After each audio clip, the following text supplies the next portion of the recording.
Hi అండి, అందరికీ నమస్కారం. ఈరోజు కథ మనసు లేని మనిషితో పెళ్ళి పార్ట్ 10. ఇక కథలోకి వెళితే ఎయిర్పోర్ట్ బయట వాతావరణం ఒక్కసారిగా భయానక నిశ్శబ్దంలోకి జారిపోయింది.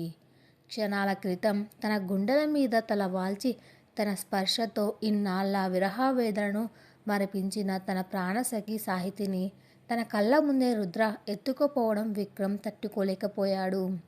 అతని శరీరంలో రక్తం ఉడికిపోతోంది. దెబ్బతిన్న సింహంలా పైకి లేచాడు. అతని కళ్ళల్లో దయ లేదు, జాలి లేదు, కేవలం మృత్యుంజయుడి రౌద్రం మాత్రమే ఉంది. ఇది మహేంద్ర రక్తం తెచ్చిన రౌద్రం కాదు. ఒక భర్త తన భార్యను కాపాడుకోవడానికి చేసే ధర్మయుద్ధం తాలూకు ఆవేశం. సరిగ్గా అప్పుడే రామ్ తన సెక్యూరిటీ కాన్వాయ్తో అక్కడికి చేరుకున్నాడు. విక్రమ్ ముఖంలో నెత్తురు, కళ్ళల్లో నిప్పులు చూసి రామ్ ఉలిక్కిపడ్డాడు. సార్, ఏమైంది? మేడమేరి అని కంగారుగా అడిగాడు రామ్. విక్రమ్ గొంతు రాతిని కోస్తున్న కత్తిలా వినిపించింది. భైరవి తన చావును తానే కొని తెచ్చుకుంది రామ్. నా సాహితిని కిడ్నాప్ చేశారు.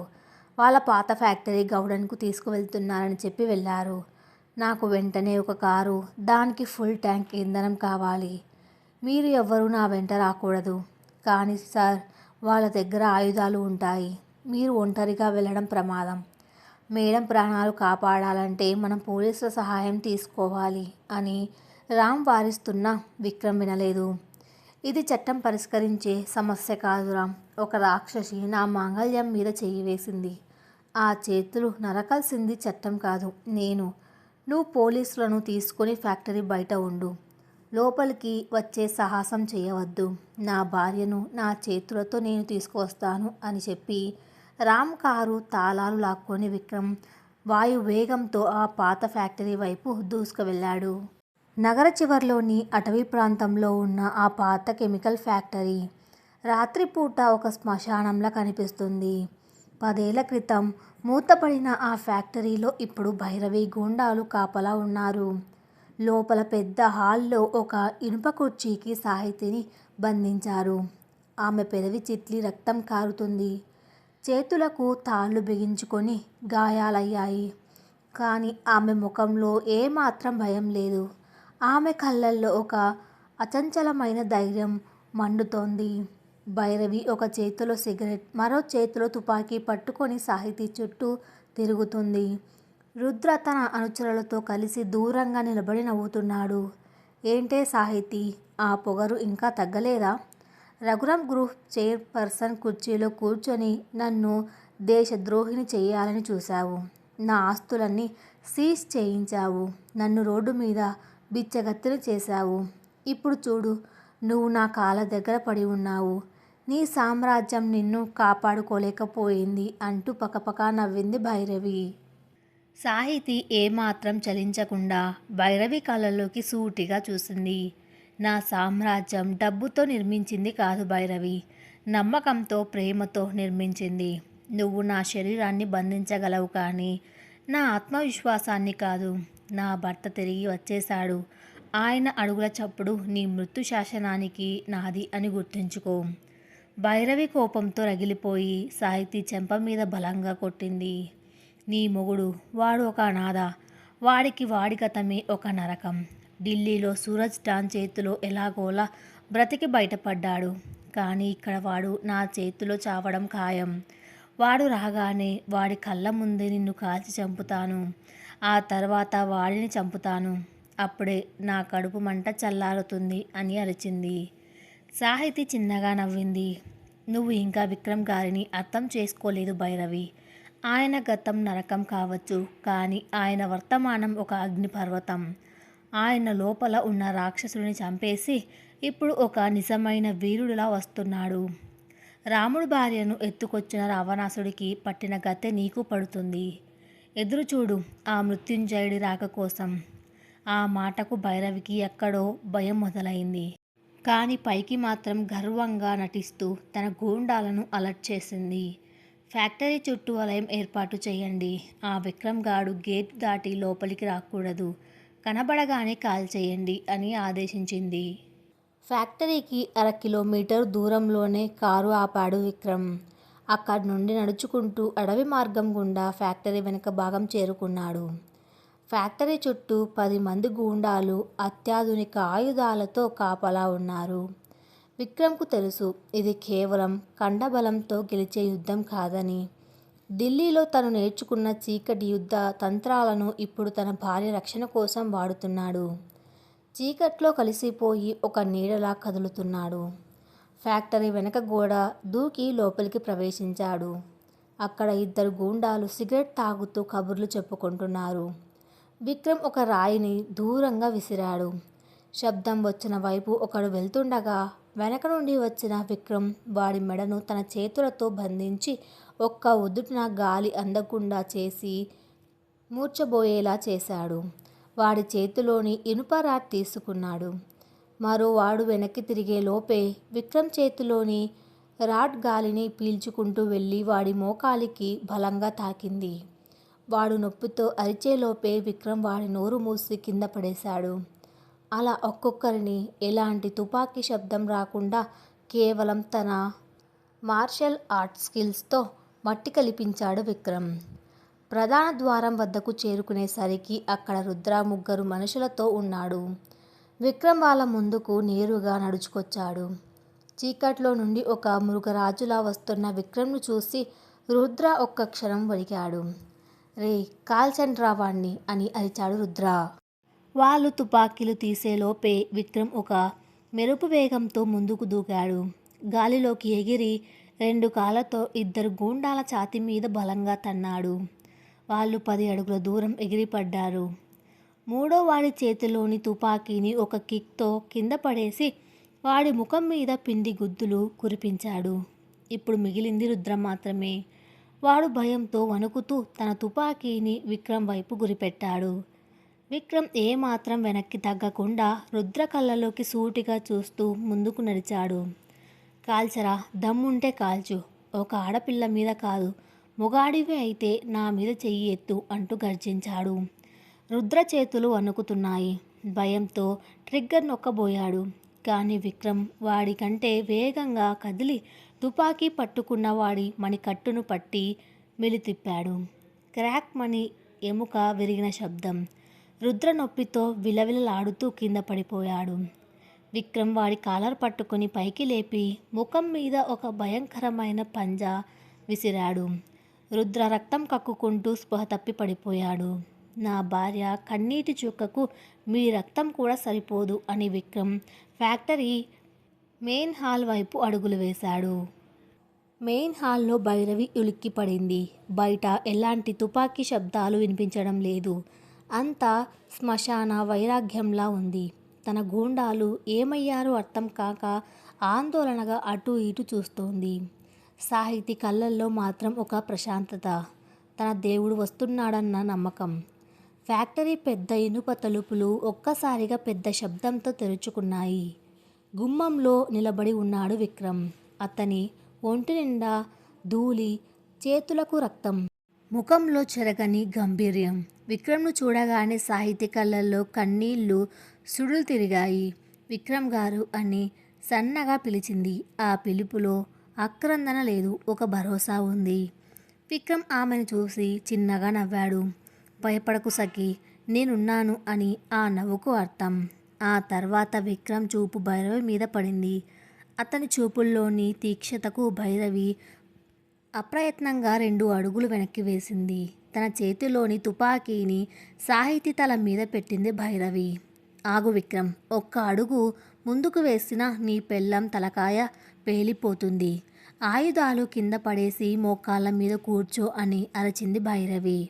ఆమె గొంతులో భయం స్పష్టంగా తెలుస్తుంది. విక్రమ్ తన 2 చేతులు పైకెత్తి ప్రశాంతంగా నడుచుకుంటూ ముందుకు వచ్చాడు. నా చేతుల్లో ఎలాంటి ఆయుధాలు లేవు భైరవి. నా ఆయుధం నా ఆత్మవిశ్వాసం, నా ప్రాణం, నా భార్య. నువ్వు కాల్చాలి అనుకుంటే నన్ను కాల్చు, ఆమెను వదిలే అన్నాడు. భైరవి కుటిలంగా నవ్వింది. లేదు విక్రమ్, నిన్ను చంపడం కంటే నీ భార్యను నీ కళ్ళ ముందే చంపితే నువ్వు జీవితాంతం నరకం అనుభవిస్తావు. నీ కళ్ళల్లో ఆ బాధను నేను చూడాలి. విక్రమ్ అకస్మాత్తుగా గట్టిగా నవ్వాడు. ఆ ఫ్యాక్టరీ గోడల మధ్య ఆ నవ్వు ప్రతిధ్వనించింది. భైరవికి అర్థం కాలేదు. ఎందుకు నవ్వుతున్నావురా అని కోపంగా అడిగింది. నీ మూర్ఖత్వాన్ని చూసి నవ్వుతున్నాను పెద్దమ్మ. నువ్వు ఇంకా పాతకాలంలోనే బ్రతుకుతున్నావు. నేను లోపలికి వచ్చే ముందే రామ్ ద్వారా పోలీసులకు యాంటీ టెర్రరిస్ట్ స్క్వాడ్కి సమాచారం ఇచ్చాను. ఈ ఫ్యాక్టరీని ఇప్పటికే వందలాది మంది పోలీసులు చుట్టుముట్టారు. నీ అనుచరులు, నీ కొడుకు రుద్ర అందరూ నా చేతిలో దెబ్బలు తిని బయటపడి ఉన్నారు. నువ్వు ఈ ఫ్యాక్టరీలో నుంచి ఒక్క అడుగు కూడా బయటకు వేయలేవు. అబద్ధం. నువ్వు నన్ను భయపెట్టాలని చూస్తున్నావు అని అరిచింది భైరవి. విక్రమ్ జేబులో నుంచి తన ఫోన్ తీసి లౌడ్ స్పీకర్ ఆన్ చేశాడు. లైవ్లో పోలీస్ కమిషనర్ ఉన్నాడు. మిస్సెస్ భైరవి, మీరు పూర్తిగా అరెస్ట్ అయ్యారు. ఫ్యాక్టరీని మేము చుట్టుముట్టాం. మీ చేతిలో ఉన్న వెపన్ కింద పడేసి లొంగిపోతే మీ ప్రాణాలకు గ్యారంటీ, లేదంటే ఎన్కౌంటర్ చేయక తప్పదు అని కమిషనర్ వార్నింగ్ ఇచ్చాడు. ఆ మాట వినగానే భైరవి చేతిలో తుపాకీ వణికింది.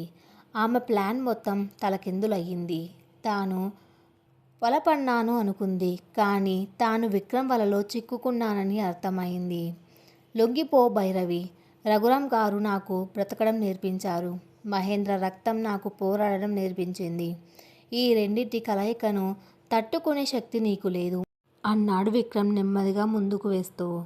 భైరవికి పిచ్చి కోపం వచ్చింది. తాను ఓడిపోవడాన్ని జీర్ణించుకోలేకపోయింది.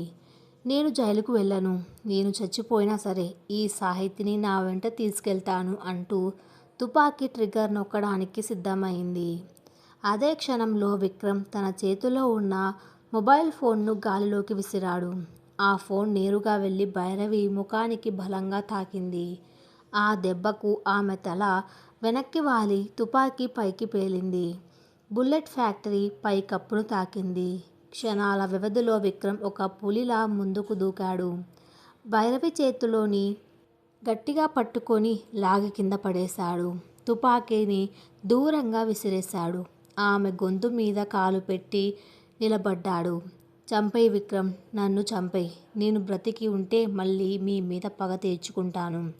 మహేంద్ర కొడుకు కదా, నీలోని క్రూరత్వాన్ని చూపించు అని భైరవి రెచ్చగొట్టింది. ఆమెకు ఆ క్షణంలో చావే ఉత్తమమైనదిగా అనిపించింది. విక్రమ్ ఆమె గొంతు మీద నుండి కాలు తీశాడు. నిన్ను చంపితే నేను కూడా మహేంద్ర లాంటి ఒక హంతకుడిని అవుతాను భైరవి. కానీ నేను రఘురామ్ గారి కొడుకుని. నా తండ్రి నాకు ఇచ్చిన సంస్కారం శత్రువును క్షమించమని చెబుతోంది. నీ పాపాలకు శిక్ష మరణం కాదు. నువ్వు గర్వించిన ఈ సామ్రాజ్యం ముందు ఒక ముద్ద కూడు కోసం చెయ్యి చాస్తూ బ్రతకడమే నీకు నేను విధించే శిక్ష. పోలీస్ జీపులు వస్తున్నాయి. నీ శేషా జీవితం జైలు ఊచల వెనకే అని చెప్పి ఆమెను వదిలేశాడు. విక్రమ్ నేరుగా సాహితి దగ్గరికి వెళ్ళాడు. ఆమె చేతులకు ఉన్న తాళ్లను విప్పాడు. సాహితి కళ్ళు చెమర్చాయి.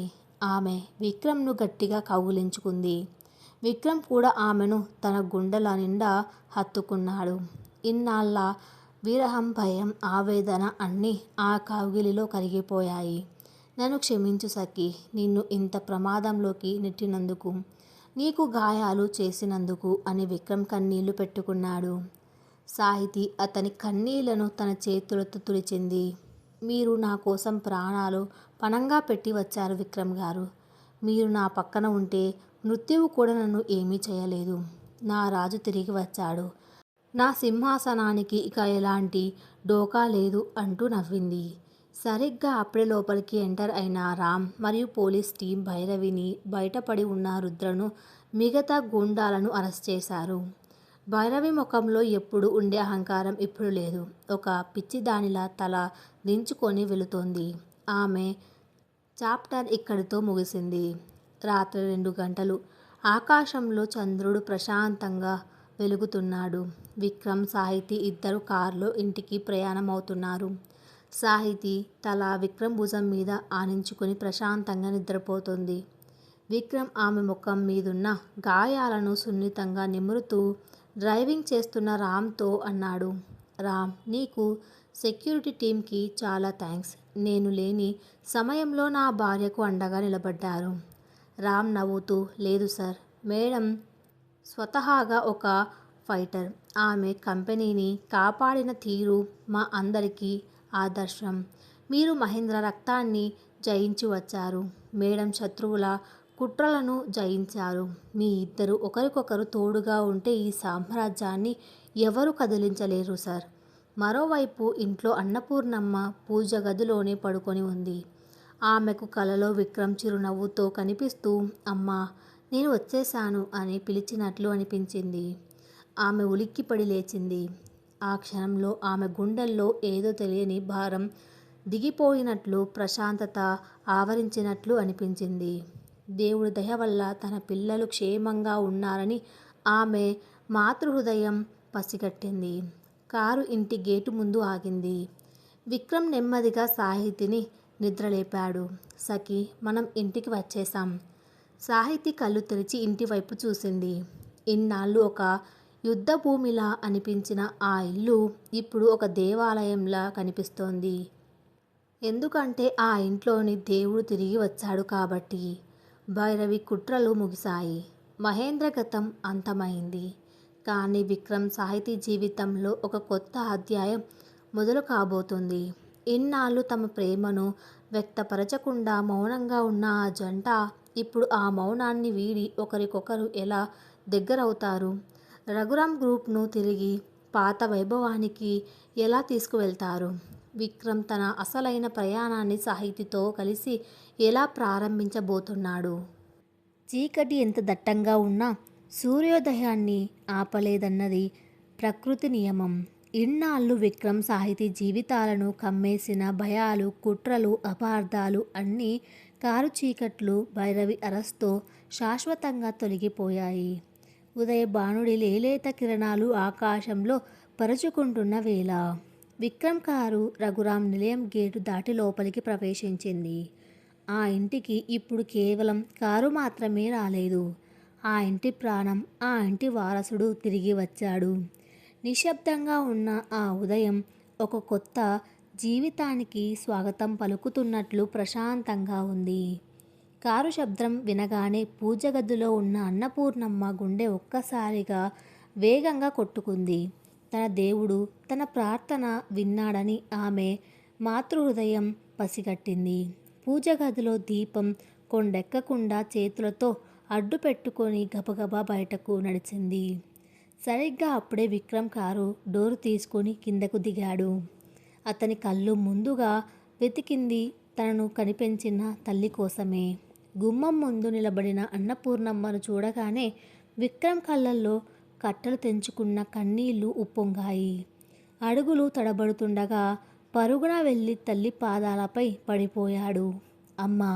ఆ ఒక్క పిలుపులో ఇన్నాళ్ళు తను పడ్డ నరకం, తల్లికి దూరమై అనుభవించిన వేదన అన్నీ కలిసి వినిపించాయి. అన్నపూర్ణమ్మ కొడుకుని కింద నుండి పైకి లేపింది. తన 2 చేతులతో వాడి ముఖాన్ని పట్టుకొని కళ్ళల్లోకి చూసింది. విక్రమ్ ముఖం నిండా ఉన్న గాయాలు, పెరిగిన గడ్డం, మాసిపోయిన బట్టలు చూసి ఆమె గుండె తరుక్కుపోయింది. నాన్నా విక్రమ్! ఏంట్రా ఈ గతి? నా మహారాజు లాంటి కొడుకు ఇలా రోడ్డు మీద పడ్డావా? నన్ను వదిలేసి వెళ్ళడానికి నీకు మనసెలా వచ్చిందిరా అంటూ వెక్కి వెక్కి ఏడ్చింది. విక్రమ్ తల్లి కన్నీళ్లను తుడుస్తూ నన్ను క్షమించు అమ్మా. నా శరీరంలో ప్రవహిస్తున్నది ఆ మహేంద్ర రక్తం అని తెలిసాక ఆ పాపపు రక్తం ఈ ఇంటికి మీకు అరిష్టం తెస్తుందని భయపడ్డాను. అందుకే దూరంగా వెళ్ళిపోయాను. కానీ నేను ఎంత దూరం వెళ్ళినా నాన్న ఇచ్చిన సంస్కారం, నువ్వు పెట్టిన ప్రేమ నన్ను వదలట్లేదు. నాలోని చీకటిని జయించి వచ్చాను అమ్మా. ఇక నిన్ను వదిలి ఎక్కడికి వెళ్ళను. ఇది నీ కొడుకు ఇస్తున్న మాట అంటూ తల్లిని గట్టిగా గుండెలకు హత్తుకున్నాడు. సరిగ్గా అప్పుడే సాహితి నెమ్మదిగా కారు దిగి వాళ్ళ దగ్గరకు వచ్చింది. సాహితీ ముఖం మీద ఉన్న దెబ్బలు, చిరిగిన బట్టలు చూసి అన్నపూర్ణమ్మ కంగారు పడింది. సాహితి! ఏంటి తల్లి ఈ దెబ్బలు? నా కొడుకుని వెతుక్కుంటూ వెళ్ళి నువ్వు ప్రాణాల మీదకు తెచ్చుకున్నావా అని ఆందోళనగా అడిగింది. విక్రమ్ సాహితి వైపు చూస్తూ అవునమ్మా. నా భార్య కేవలం నా ఇంటి కోడలు మాత్రమే కాదు, నా ప్రాణ కవచం. భైరవి వేసిన ఉచ్చులో నుండి నన్ను, నా సామ్రాజ్యాన్ని రక్షించిన అపరకాలిక. నేను నాలో ఉన్న రాక్షసుడితో పోరాడుతుంటే సాహితి మన ఇంటి చుట్టూ ఉన్న రాక్షసులతో పోరాడింది. ఈరోజు నేను నీ ముందు ఇలా బ్రతికి నిలబడి ఉన్నానంటే దానికి కారణం నా సఖి అని ఎంతో గర్వంగా చెప్పాడు. అన్నపూర్ణమ్మ కన్నీళ్లతో సాహితి నుదుటి మీద ముద్దు పెట్టింది. నా ఇంటికి మహాలక్ష్మివి తల్లి నువ్వు. మీ ఇద్దరిని ఇలా కలిసుండగా చూడడానికే నా ప్రాణాలు ఇంకా నిలిచి ఉన్నాయి. లోపలికి రండి అంటూ ఇద్దరికీ హారతి ఇచ్చి ఇంట్లోకి ఆహ్వానించింది. సాహితి తన గదిలోకి వెళ్ళి స్నానం చేసి వచ్చింది. ఆమె పెదవి మీద నుదుటి మీద ఉన్న గాయాలు ఇంకా రక్తం కారుతూ నొప్పి పెడుతున్నాయి. అద్దం ముందు కూర్చొని తనకి తాను ఆయింట్మెంట్ రాసుకుందామని ప్రయత్నిస్తుంది. కానీ నొప్పికి ఆమె చేతులు వణుకుతున్నాయి. సరిగ్గా అప్పుడే తలుపు చప్పుడు కాకుండా లోపలికి వచ్చాడు విక్రమ్. సాహితి చేతిలోని మందు ట్యూబ్ని సున్నితంగా తను తీసుకున్నాడు. సాహితి అద్దంలో నుంచి విక్రమ్ వైపు చూసింది. ఇద్దరి కళ్ళు అద్దంలో కలుసుకున్నాయి. ఆ చూపుల్లో ఎన్నో మాటలు, ఇంకెన్నో భావాలు. విక్రమ్ తన వేలికి ఆయింట్మెంట్ తీసుకుని చాలా సున్నితంగా సాహితి నుదుటి మీద ఉన్న గాయాలకి రాశాడు. ఆ స్పర్శకు సాహితి అప్రయత్నంగా కళ్ళు మూసుకుంది. ఆమె పెదవి మీద ఉన్న గాయాలకి మందు రాస్తున్నప్పుడు విక్రమ్ చేయి కొద్దిగా వణికింది. తన భార్యకు తగిలిన ప్రతి దెబ్బ తన గుండెను కోస్తున్నట్లుగా అనిపించింది. చాలా నొప్పిగా ఉందా సఖి అని అడిగాడు విక్రమ్ చాలా నెమ్మదిగా. సాహితి కళ్ళు తెరిచి, లేదు, మీరు నా పక్కన ఉన్నప్పుడు నాకు ఎలాంటి నొప్పి తెలియదు అంది చిన్నగా నవ్వుతూ. విక్రమ్ ఆమె ముందు మోకాళ్ళ మీద కూర్చొని ఆమె 2 చేతులను తన చేతుల్లోకి తీసుకున్నాడు. సఖి, ఇన్నాళ్ళు నా జీవితంలో అన్నీ భయాలే. ఎక్కడ నా గతం నీకు శాపంగా మారుతుందో అని నా ప్రేమను నీకు వ్యక్తపరచలేకపోయాను. నిన్ను అకారణంగా దూరం పెట్టాను. కానీ నువ్వు ఏ రోజు నన్ను అపార్థం చేసుకోలేదు. నా ప్రతి కష్టంలో అదృశ్య శక్తిలా నా వెంటే ఉన్నావు. నేను రాజీనామా చేసి వెళ్ళిపోయినప్పుడు ఈ కంపెనీ బాధ్యతలు తీసుకొని నన్ను గర్వపడేలా చేశావు. భైరవి లాంటి రాక్షసికి ఎదురొడ్డి నిలబడ్డావు. నువ్వు నా భార్యవి కావడం నా అదృష్టం. ఇక నా జీవితంలో ఎలాంటి దాపరికాలు లేవు. నిన్ను కంటికి రెప్పలా చూసుకుంటాను అని ఆమె చేతులను కళ్ళకద్దుకున్నాడు. సాహిత్య కళ్ళ నుండి ఆనంద బాష్పాలు రాలాయి. మీరు నన్ను వదిలి వెళ్ళిన రోజు నేను అనుభవించిన నరకం అంతా ఇంత కాదు విక్రమ్ గారు. కానీ ఆ నరకమే నన్ను ఒక యోధురాలుగా మార్చింది. నా భర్త సామ్రాజ్యాన్ని కాపాడుకోవాలనే కసి నాలో రగిల్చింది. ఇక మీరు నన్ను ఎప్పుడు వదిలి వెళ్ళకండి. నాకు ఈ ఆస్తులు అంతస్తులు ఏమీ వద్దు. కేవలం మీరు మీ ప్రేమ మాత్రమే కావాలి అని విక్రమ్ గుండెల మీద వాలిపోయింది. విక్రమ్ ఆమె తలను నిమురుతూ, ఇన్నాళ్ళు వాళ్ళ మధ్య ఉన్న ఆ మౌనం అనే గోడ పూర్తిగా బద్దలైపోయిందని గ్రహించారు. ఇద్దరు హృదయాలు ఒకే లయతో స్పందిస్తున్నాయి. 3 రోజుల తర్వాత విక్రమ్ సాహితి ఇద్దరు గాయాల నుండి కోలుకున్నారు. ఈ 3 రోజుల్లో భైరవికి సంబంధించిన అన్ని అక్రమ వ్యాపారాలను పోలీసులు సీజ్ చేశారు. కోర్టు ఆమెకు, ఆమె కొడుకు రుద్రకు జీవిత ఖైదీ విధించింది. అలాగే సాహితీ మీద అక్రమంగా దేశద్రోహం కేసు పెట్టడానికి ప్రయత్నించిన కంపెనీ సీఈఓ విశ్వనాథ్ కూడా ఊచలు లెక్క పెడుతున్నాడు. ఉదయం 10 గంటలు Raghuram group of industries head office ముందు పండగ వాతావరణం నెలకొంది. వందలాది మంది ఉద్యోగులు పూలదండలు, బొకేలతో ఎదురు చూస్తున్నారు. విక్రమ్ సాహితి ఇద్దరు ఒకే కారులో ఆఫీస్కి చేరుకున్నారు. కారు దిగగానే ఉద్యోగులందరూ చప్పట్లతో welcome back Vikram sir, Sahithi madam, జిందాబాద్ అంటూ నినాదాలు చేశారు. రామ్ ముందుండి వాళ్లకు దారి చూపిస్తూ లోపలికి తీసుకువెళ్ళాడు. బోర్డ్ మీటింగ్ హాల్ అంతా నిండిపోయింది. డైరెక్టర్లు అందరూ లేచి నిలబడి విక్రమ్కు స్వాగతం పలికారు. సాహితి నేరుగా వెళ్ళి చైర్మన్ కుర్చీ దగ్గర నిలబడింది. ఈ కుర్చీ నా భర్తది. ఆయన లేని సమయంలో ఒక ట్రస్టీగా మాత్రమే నేను దాన్ని కాపాడాను. ఇప్పుడు ఆ బాధ్యతను తిరిగి నా భర్త చేతుల్లో పెడుతున్నాను అంటూ విక్రమ్ను ఆ చైర్లో కూర్చోవలసిందిగా కోరింది. కానీ విక్రమ్ ఆ చైర్లో కూర్చోలేదు. అతను సాహితీ చేతిని పట్టుకొని అందరి వైపు తిరిగాడు. నా తండ్రి గారు ఈ సామ్రాజ్యాన్ని స్థాపించింది కేవలం డబ్బు సంపాదించడానికి కాదు, వేలాది మందికి అన్నం పెట్టడానికి. నేను కొన్ని వ్యక్తిగత కారణాల వల్ల ఆ బాధ్యతల నుండి తప్పుకున్నప్పుడు నా భార్య సాహితీ ఒక పర్వతంలా ఈ కంపెనీకి అండగా నిలబడింది. కార్మికుల సమస్యలు తీర్చింది, కుట్రలను ఛేదించింది. నాయకత్వం అంటే కుర్చీలో కూర్చోవడం కాదు, కష్టకాలంలో ముందుండి నడిపించడం అని నిరూపించింది. అందుకే ఈ రోజు నుండి రఘురామ్ గ్రూప్కి నేను ఒక్కడినే బాస్ని కాదు, సాహితీ నా భార్య మాత్రమే కాదు, ఈ సామ్రాజ్యానికి సమాన హక్కుదారు. మేమిద్దరం కలిసి ఈ జాయింట్ మేనేజింగ్ డైరెక్టర్స్గా కంపెనీని నడిపిస్తాం అని ప్రకటించాడు. హాల్ మొత్తం కరతాళ ధ్వనులతో మారుమోగింది. సాహితీ కళ్ళల్లో తన భర్త తనకిచ్చిన గౌరవానికి కృతజ్ఞత ఉప్పొంగింది. ఒక ఆడపిల్లను కేవలం వంటింటికి పరిమితం చేయకుండా ఆమె సత్తాను గుర్తించి ప్రపంచానికి చాటి చెప్పిన విక్రమ్ మనసు ఎంత ఉన్నతమైనదో ఆమెకు అర్థమైంది. అక్కడే ఉన్న మీడియా ప్రతినిధులు ఈ జంటను ఫోటోలు తీస్తూ Mr and Mrs Raghuram, Tollywood power couple లాగా కార్పొరేట్ వరల్డ్కి పవర్ కపుల్ మీరే అంటూ అభినందించారు. ఆ రాత్రి ఆకాశంలో కారు మబ్బులు కమ్ముకున్నాయి. చిరు జల్లులతో మొదలైన వర్షం నెమ్మదిగా జోరందుకుంది.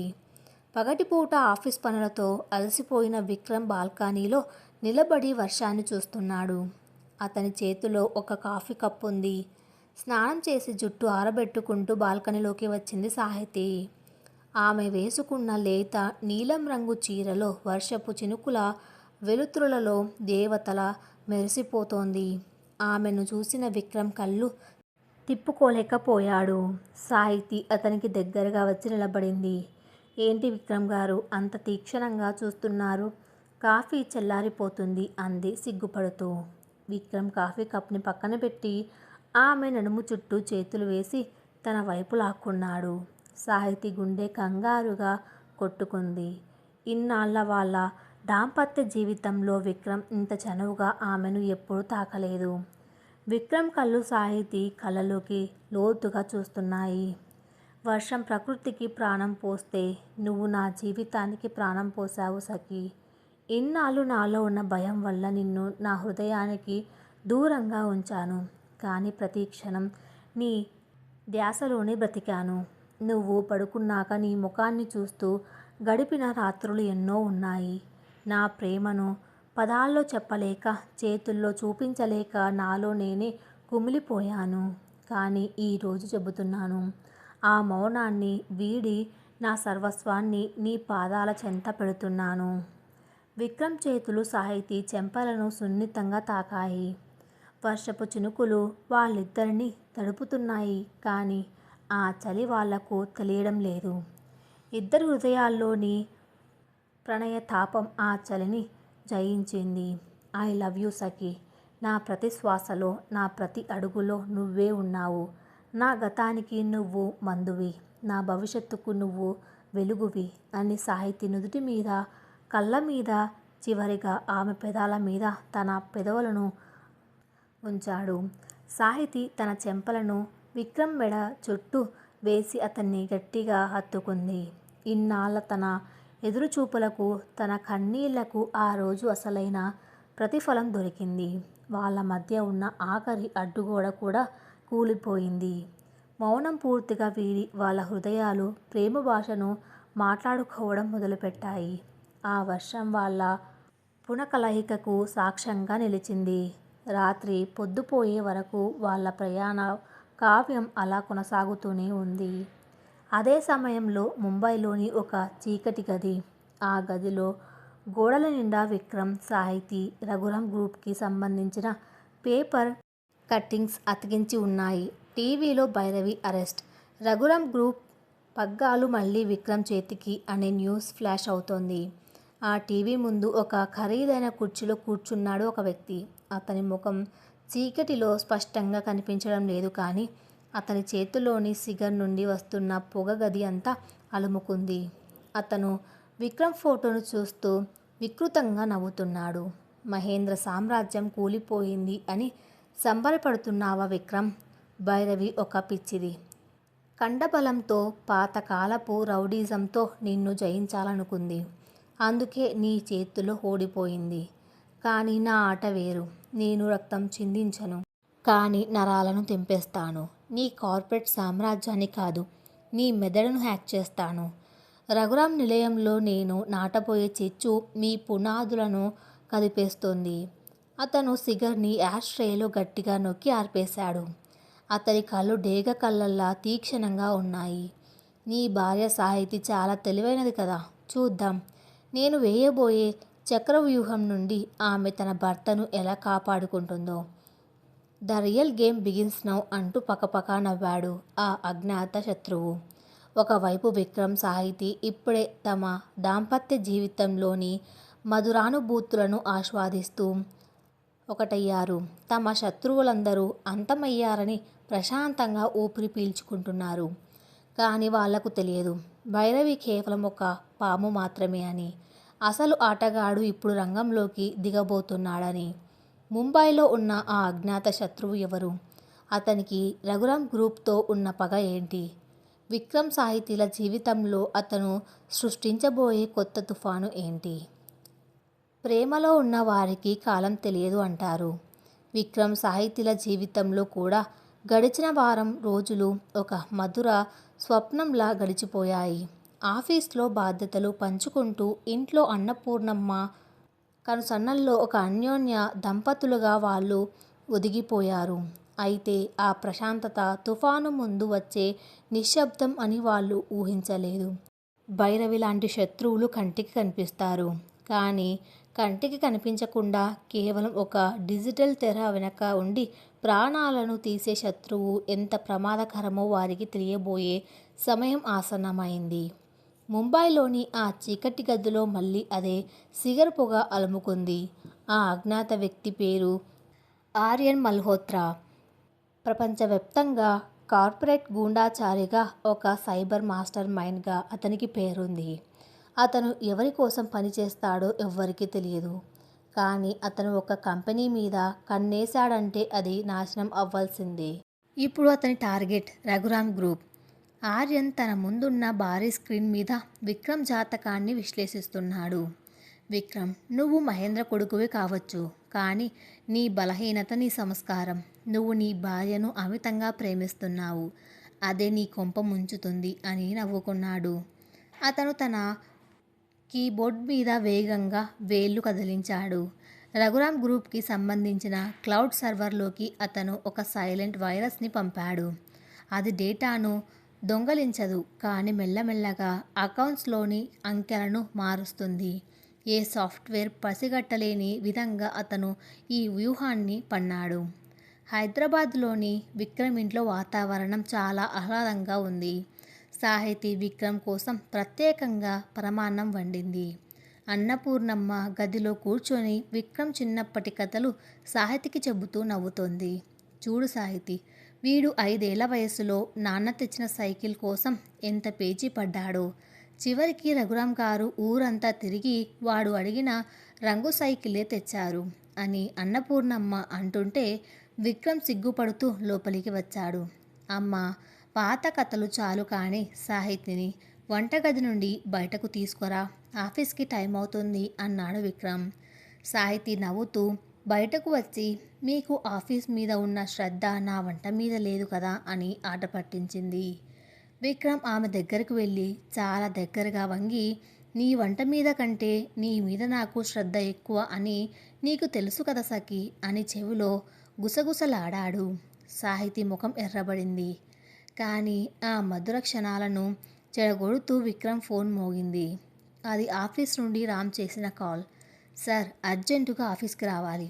మన షేర్ మార్కెట్ వాల్యూ అకస్మాత్తుగా పడిపోతుంది. అంతేకాదు, మన మెయిన్ క్లయింట్స్ అంతా కాంట్రాక్ట్స్ క్యాన్సిల్ చేస్తున్నారు. ఏదో పెద్ద కుట్ర జరుగుతుంది సార్ అని రామ్ ఆందోళనగా చెప్పాడు. విక్రమ్ ముఖం ఒక్కసారిగా సీరియస్ అయిపోయింది. సాహితి కూడా ఆ గొంతు విని ఏదో అపాయమని పసిగట్టింది. వాళ్ళిద్దరూ వెంటనే ఆఫీస్కి బయలుదేరారు. ఆఫీస్కి వెళ్ళగానే అక్కడ పరిస్థితి యుద్ధభూమిలా ఉంది. ఐటీ టీం అంతా కంగారు పడుతున్నారు. స్క్రీన్ల మీద రెడ్ అలర్ట్స్ కనిపిస్తున్నాయి. ఏమైంది రామ్ అని అడిగాడు విక్రమ్. సార్, మన కంపెనీ నుండి ఇంటర్నేషనల్ క్లయింట్స్కి కొన్ని ఈమెయిల్స్ వెళ్ళాయి. అందులో మనం వాళ్లకు పంపే ప్రోడక్ట్స్లో నాణ్యత లేదని, మన అకౌంట్స్లో భారీ గోల్మాల్ జరుగుతుందని మన అఫీషియల్ ఐడీల నుండే మెయిల్స్ వెళ్ళాయి. క్లయింట్స్ అంతా షాక్లో ఉన్నారు అని రామ్ వివరించాడు. సాహితి వెంటనే తన ల్యాప్టాప్ ఓపెన్ చేసి చెక్ చేసింది. విక్రమ్ గారు, ఇది ఎవరో సామాన్యుడు చేసిన పని కాదు. మన సర్వర్ని హ్యాక్ చేశారు. కానీ ఆశ్చర్యం ఏమిటంటే మన పాస్వర్డ్స్ ఏమీ మారలేదు. అయినా మెయిల్స్ ఎలా వెళ్ళాయి? విక్రమ్ ఐటీ హెడ్ని పిలిచి వెంటనే సర్వర్ డౌన్ చేయండి, ఎక్కడి నుండి ఈ అటాక్ జరుగుతుందో ట్రేస్ చేయండి అని ఆర్డర్ ఇచ్చాడు. కానీ ఆర్యన్ అంతకంటే తెలివైనవాడు. అతను ఆఫీస్లోని ఏసీ సిస్టమ్కి సంబంధించిన సాఫ్ట్వేర్ ద్వారా సర్వర్లోకి ప్రవేశించాడు. ఎవరూ ఊహించని మార్గంలో అతను దాడి చేస్తున్నాడు. మరో గంటలో వార్తల్లో రఘురామ్ గ్రూప్ మీద నెగటివ్ వార్తలు రావడం మొదలయ్యాయి. రఘురామ్ గ్రూప్లో భారీ కుంభకోణం.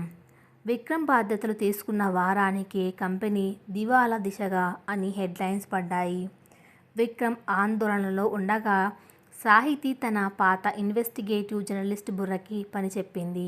ఈ దాడి జరిగిన తీరును గమనిస్తే ఇది భైరవి లాంటి స్థానిక శత్రువుల పని కాదని ఆమెకు అర్థమైంది. రామ్, గత 3 నెలల్లో మన కంపెనీ షేర్లు ఎవరెవరు ఎక్కువగా కొన్నారు, అలాగే మన ఐటీ టీంలో కొత్తగా చేరిన వాళ్ళ వివరాలు కావాలి అని అడిగింది సాహితి. రామ్ వివరాలు తీసుకువచ్చాడు. సాహితి వాటిని విశ్లేషిస్తుండగా ఒక పేరు దగ్గర ఆమె కళ్ళు ఆగింది. మాయా కపూర్. ఈమె ఐటీ టీంలో 2 వారాల క్రితమే చేరింది. కానీ ఆమె ఇచ్చిన సర్టిఫికెట్స్ అన్నీ ఫేక్ అని సాహితి పసిగట్టింది. సాహితి వెంటనే మాయా కపూర్ క్యాబిన్కి వెళ్ళింది. కానీ అప్పటికే ఆ అమ్మాయి అక్కడి నుండి మాయమైపోయింది. ఆమె సీట్ కింద ఒక చిన్న ఎలక్ట్రానిక్ చిప్ దొరికింది.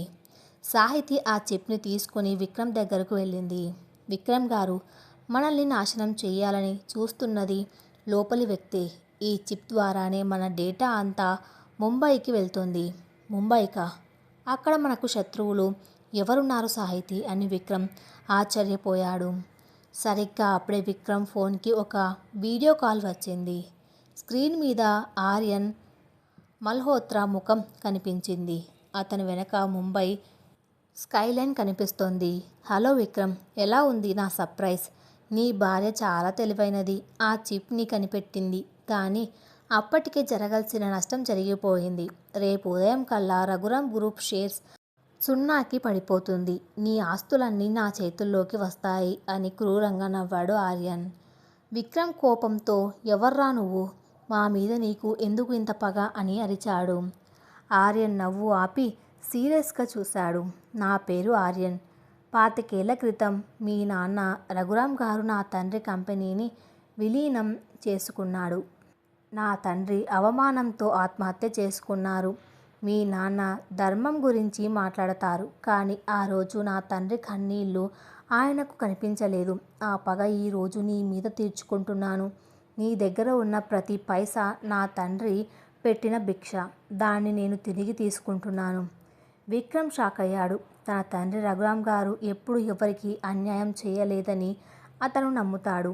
కానీ ఆర్యన్ మాటల్లోని పగ అతన్ని ఆందోళనకు గురిచేసింది. వీడియో కాల్ కట్ అయింది. విక్రమ్ కుప్పకూలిపోయాడు. తన తండ్రి పరువు, తన కంపెనీ భవిష్యత్తు ప్రమాదంలో ఉన్నాయని అతనికి అర్థమైంది. సాహితి విక్రమ్ దగ్గరికి వెళ్ళి అతని భుజం మీద చెయ్యి వేసింది. విక్రమ్ గారు, బాధపడకండి. ఆర్యన్ చెబుతున్నది నిజం కాకపోవచ్చు. రఘురామ్ గారు ఎవరిని మోసం చేసే వ్యక్తి కాదు. ఇది కేవలం మనల్ని మానసికంగా దెబ్బతీయడానికి ఆర్యన్ ఆడుతున్న నాటకం. మన గతాన్ని మన మీద ఆయుధంగా వాడుతున్నాడు. విక్రమ్ కన్నీళ్లు తుడుచుకొని, కానీ సాహితి, రేపు ఉదయం కల్లా కంపెనీ క్రాష్ అయిపోతుంది అంటున్నాడు. మనం ఏం చేయగలం? సాహితి కళ్ళల్లో ఒక నిశ్చయం కనిపించింది. మనం డిజిటల్ యుద్ధం చేద్దాం. వాడు హ్యాకర్ అయితే నేను ఒక రచయిత్రిని. నేను కథలతో ప్రపంచాన్ని మార్చగలను. మీరు ఐటీ పరంగా అడ్డుకోండి. నేను పబ్లిక్ రిలేషన్స్ పరంగా మన కంపెనీ ఇమేజ్ని కాపాడతాను. రామ్, మీడియా హౌసెస్కి ఫోన్ చెయ్యి. నేను ఇప్పుడే ఒక లైవ్ ప్రెస్ మీట్కి సిద్ధమవుతున్నాను. సాహితీ ఆర్యన్ వేసిన చక్రవ్యూహాన్ని ఛేదించడానికి తనదైన వ్యూహాన్ని సిద్ధం చేసుకుంది. ఆమె ఆర్యన్ గతాన్ని వెతకడం మొదలుపెట్టింది. అసలు ఆర్యన్ తండ్రి ఎవరు? రఘురామ్ గారికి అతనికి ఉన్న సంబంధం ఏంటి? సాయంత్రం 6 గంటలు. రఘురామ్ గ్రూప్ ఆఫీస్ బయట వందలాది మంది రిపోర్టర్లు ఉన్నారు. సాహితీ స్టేజ్ మీదకు వచ్చింది. ఆమె పక్కన విక్రమ్ ధైర్యంగా నిలబడ్డాడు. సాహితీ మాట్లాడడం మొదలుపెట్టింది. ఈరోజు మా కంపెనీ మీద జరుగుతున్నది ఒక వ్యవస్థీకృత సైబర్ దాడి. ఆర్యన్ మల్హోత్రా అనే వ్యక్తి తన వ్యక్తిగత పగ కోసం వేలాది మంది ఉద్యోగుల జీవితంతో ఆడుకుంటున్నాడు. రఘురామ్ గారు ఎవరికి అన్యాయం చేయలేదు. ఇదిగో సాక్ష్యాలు. సాహితీ 25 ఏళ్ల క్రితం నాటి రికార్డులను ప్రదర్శించింది. అందులో ఆర్యన్ తండ్రి కంపెనీ దివాలా తీసినప్పుడు రఘురామ్ గారు ఆ కంపెనీ ఉద్యోగులను ఆదుకోవడానికి తన సొంత ఆస్తిని ఇచ్చి ఆ కంపెనీని కొనుగోలు చేసినట్లు ఆధారాలు ఉన్నాయి. ఆర్యన్ తండ్రి షేర్ మార్కెట్లో జూదం ఆడి డబ్బు పోగొట్టుకున్నాడే తప్ప రఘురామ్ గారు అతన్ని మోసం చేయలేదు. సాహితీ మాటలు వింటున్న ఆర్యన్ ముంబైలో ఉలిక్కిపడ్డాడు. తన తండ్రి తనకు చెప్పిన గతం అబద్ధమని, రఘురామ్ గారు దేవుడని అతనికి మొదటిసారి తెలిసింది. కానీ ఆర్యన్ ఇప్పుడు వెనక్కి తగ్గలేడు. అతను ఈ యుద్ధాన్ని మొదలుపెట్టాడు. దీన్ని ముగించాల్సిందే. అతను తన ఫైనల్ అటాక్ని లాంచ్ చేశాడు. కంపెనీ మెయిన్ బ్యాంక్ సర్వర్ నుండి డబ్బులు మళ్లించడానికి ట్రై చేశాడు. విక్రమ్కి సాహితీ ఇచ్చిన ధైర్యంతో అతను తన ఇంజనీరింగ్ నాలెడ్జ్ని వాడుతూ ఆర్యన్ హ్యాకింగ్ని అడ్డుకున్నాడు. సాహితీ, వాడు మన అకౌంట్స్కి యాక్సెస్ పొందాడు. నేను ఒక హనీపోట్ క్రియేట్ చేస్తున్నాను. వాడు మన డబ్బులు అనుకొని దేన్నైతే ట్రాన్స్ఫర్ చేస్తున్నాడో అది వాడి సొంత అకౌంట్స్నే ఖాళీ చేస్తుంది. విక్రమ్ వేగంగా కోడింగ్ చేస్తున్నాడు. అటు ముంబైలో ఆర్యన్ బటన్ నొక్కాడు. కానీ రిజల్ట్స్ అతనికి షాక్ ఇచ్చింది. రఘురామ్ గ్రూప్ అకౌంట్స్కి బదులు ఆర్యన్ దాచుకున్న అక్రమ సొత్తు మొత్తం చారిటీ అకౌంట్స్కి మళ్ళీపోయింది. ఆర్యన్ స్క్రీన్ మీద విక్రమ్ ముఖం ప్రత్యక్షమైంది. ఆర్యన్, పగ మనిషిని గుడ్డివాడిని చేస్తుంది. నువ్వు చేసిన తప్పుకి నీకు దక్కాల్సిన శిక్ష ఇదే. నీ అక్రమ సామ్రాజ్యం అంతమైంది. పోలీసులు నీ దగ్గరికి వస్తున్నారు. ముంబై పోలీసులు ఆర్యన్ని అరెస్ట్ చేశారు. రఘురామ్ గ్రూప్ మీద వచ్చిన నెగటివ్ వార్తలన్నీ పటాపంచలయ్యాయి. కంపెనీ షేర్లు మునుపటి కంటే రెట్టింపు వాల్యూతో పైకి లేచాయి. రాత్రి 10 గంటలు. ఆఫీస్లో అంతా నిశ్శబ్దంగా ఉంది. విక్రమ్, సాహితీ తన క్యాబిన్లో కూర్చొని ఉన్నారు. విక్రమ్ సాహితీ వైపు ఆరాధనగా చూశాడు. సాహితీ, ఈరోజు నువ్వు లేకపోతే నేను ఈ యుద్ధంలో ఓడిపోయేవాడిని. నువ్వు కేవలం నా భార్యవి మాత్రమే కాదు, నా మార్గదర్శివి కూడా. నా తండ్రి పరువును కాపాడావు అన్నాడు విక్రమ్ కళ్ళల్లో నీళ్లతో. సాహితీ అతని చేతులు పట్టుకుంది. మనం ఒకరికొకరం తోడుండాలని కదా పెళ్లి చేసుకున్నాం విక్రమ్ గారు. మీరు కండబలంతో పోరాడతారు, నేను మేధస్సుతో పోరాడతాను. మనల్ని ఎవ్వరూ విడదీయలేరు. అన్నపూర్ణమ్మ ఆఫీస్కి టిఫిన్ తీసుకొని వచ్చింది. తన పిల్లలు మళ్ళీ విజయం సాధించారని ఆమె ముఖంలో వెలుగు కనిపిస్తోంది. కానీ విక్రమ్ మనసులో ఒక ఆలోచన ఉంది. తన గతం, తన రక్తంలోని మచ్చ అన్నీ తొలగిపోయాయి. ఇప్పుడు సాహితీకి ఒక సర్ప్రైజ్ ఇవ్వాలని అనుకున్నాడు. సాహితీ, వచ్చే వారం మన షష్ఠి పూర్తి వేడుకలు ఉన్నాయి కదమ్మా. అప్పుడే నేను సాహితీకి మళ్ళీ పెళ్లి చేస్తాను. ఈసారి ఏ మౌనము లేకుండా, ఏ దాపరికము లేకుండా అందరి ముందు నా ప్రేమను చాటి చెబుతాను అన్నాడు విక్రమ్. సాహితీ సిగ్గుతో తలదించుకుంది. అన్నపూర్ణమ్మ ఆనందానికి అవధులు లేవు. కాని కథ ఇక్కడితో ముగియలేదు. ఆర్యన్ పతనం తర్వాత కొత్త సమస్య ఏంటి? విక్రమ్ తన తండ్రి రఘురామ్ గారి అసలైన వారసత్వాన్ని ఎలా ముందుకు తీసుకెళ్తాడు? కథ ఇంకా ఉంది. అది నెక్స్ట్ పార్ట్లో కొనసాగించబడుతుంది. Thanks for listening.